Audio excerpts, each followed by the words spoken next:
Another week, another paycheck gone in seconds. You work hard, yet it's never enough. Sound familiar? The real danger isn't being broke, it's staying broke. Wealthy people started with nothing but took action. Jeff Bezos built Amazon in a garage. Damon John sold FUBU shirts from his trunk. They didn't wait for money. They made moves. So what's the smartest business to start with little to no money? Stick around, because by the end you'll have a step-by-step plan to turn "I'm broke" into "I'm building." Let's get into it. But first, here's the truth. If you're broke, starting a business isn't step one. You need money to survive and invest in yourself. Get a job, any job. First, secure a paycheck. Even if it's small, it's a start. Try watching ads on mypoints.com or inboxdollars.com. That's $100 a day. Or review songs on slicethepie.com or playlistpush.com for up to $208 daily. Want more? Work as a virtual assistant on upwork.com or fiverr.com. That's about $153 per day. Even selling your own designs on etsy.com or zazzle.com can make $68 a day. Now, use that income to learn a high-income skill: copywriting, sales, coding. Once your skill makes more than your job, that's your exit. Skip these steps and you'll stay stuck. All right, now let's get into the exact steps to start a business with no money. Step 1. The foundation. What business should you start? It all begins with identifying your starting point. I use something called the 3 Ps framework because almost every successful business is born from one of these. First, pain. What struggle have you personally overcome? Maybe you figured out how to lose weight despite a slow metabolism, cracked the code on managing stress, or developed a system to juggle work and kids. That solution could be a business. Second, profession. Skills from a job or experience you already have.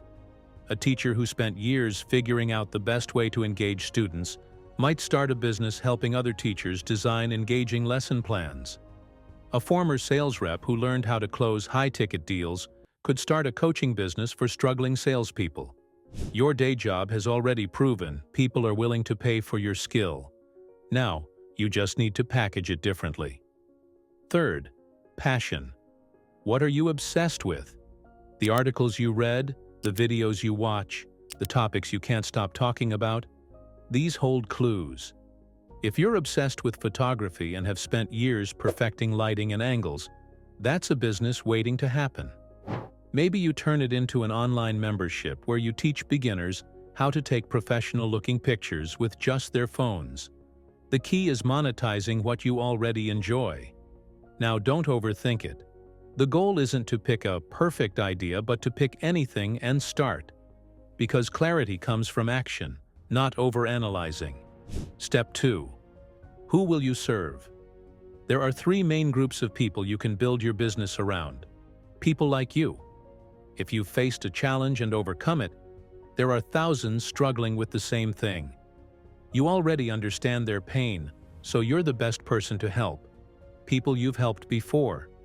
Maybe you've given advice on resumes, trained a friend in fitness, or helped someone set up a website. If you've done it once, you can do it again, for a price. An underserved market. Look for gaps where people need help but have few solutions. Let's say there's a growing number of single dads struggling to meal prep healthy food for their kids. A business that teaches fast, budget-friendly meal prep for dads could take off fast. To get ultra-specific, narrow it down using at least 3 factors: age, gender, profession, pain points, or interests.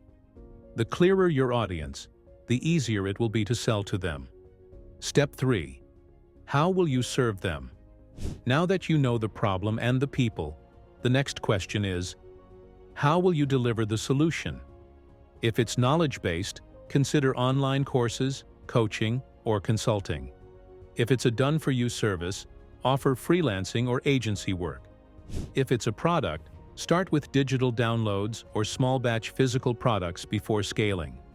For example, let's say you're great at fixing resumes and helping people land better jobs. You could offer resume audits for a small fee. Create a resume writing course for job seekers. Provide one-on-one coaching to high-level executives looking for career changes. The format doesn't matter as much as solving the problem in a way that people are willing to pay for. Don't overcomplicate it. Start simple and refine over time. Step 4. Getting your first paying customers. Here's where most people get stuck. They think they need a website, a logo, or fancy branding. None of that matters right now. Instead, you need a message that resonates. For example, I help busy moms lose 10 pounds in 8 weeks without giving up their favorite foods. I help accountants start their own bookkeeping business and get their first 3 clients. Once you have this, start conversations.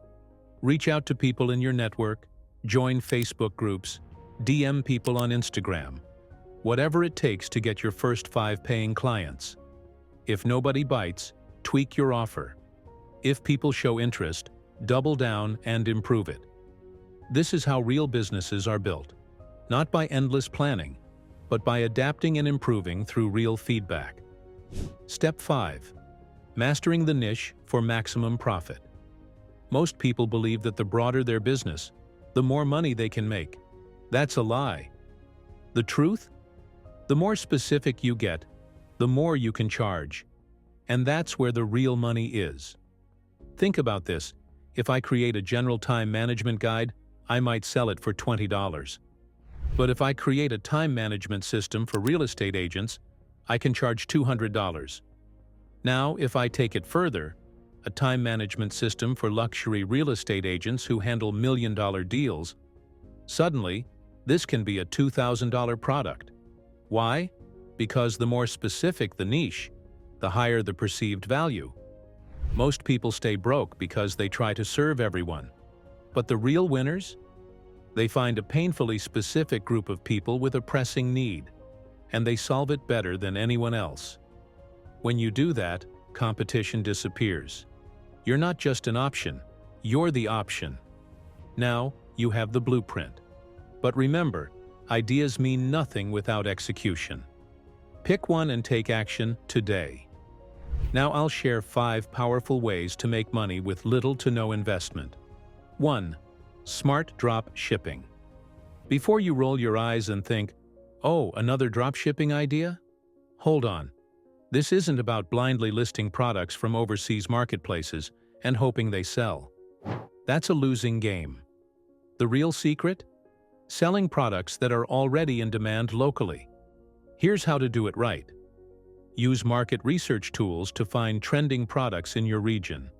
Look at what's hot during specific seasons, wedding decorations, holiday gifts, or trending fitness gear. The key is to source these products locally at low prices and sell them for a higher profit. A Shopify store can help you automate sales, while well-targeted ads will bring in buyers. But the real trick? Your product must spark emotion. Something people want right away. Whether it's exclusivity, luxury, or necessity, position your product in a way that makes it irresistible. 2. The email newsletter business social media is risky. One algorithm change can wipe out an entire business. The smartest move? Own your audience through email newsletters. Many believe email is outdated, but that's far from the truth. Businesses and content creators need reliable ways to reach their audience. If you can write short, engaging emails that people actually open and act on, companies will pay you handsomely. Some newsletters have even sold for millions just because of their high engagement rates. The best part? You don't need expensive software. Free email marketing tools with I can automate everything, from writing emails to tracking performance. Once you master this, you can start your own newsletter or offer it as a service to businesses. 3. Drop servicing. This is one of the easiest business models, selling services without ever doing them yourself. Here's how it works.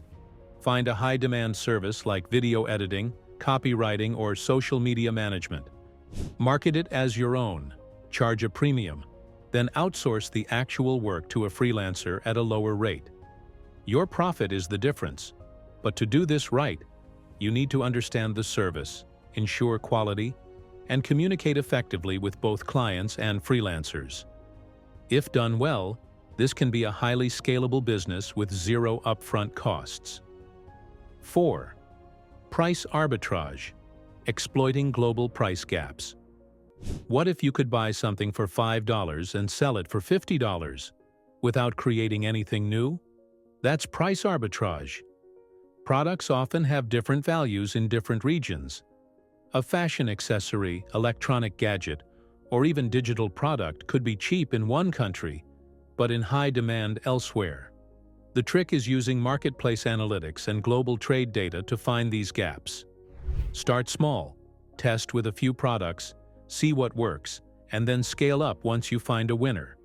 You're not inventing anything new, just playing smart with supply and demand. 5. AI-powered apps. AI apps are making millions right now, and you don't need to be a programmer to get in on it. AI tools for image enhancement, voice cloning, or even AI-generated content are exploding in popularity. You can take existing AI models and turn them into a simple app that people want to use. The key is to make it viral, something fun, useful, or status-driven that people want to share. A viral effect means free marketing. Once your app gains traction, you can monetize with in-app purchases or subscriptions, creating a steady stream of income. The only difference between those who make it big and those who don't. Execution. Opportunities like this don't last forever, and those who take action now will be the ones making millions in the next few years. So, which one of these business models are you going to try first? Or do you have a better idea that costs nothing to start? Drop it in the comments. And if you enjoyed this breakdown, don't forget to like, share, and subscribe for more deep dives into the biggest tech debates shaping our future.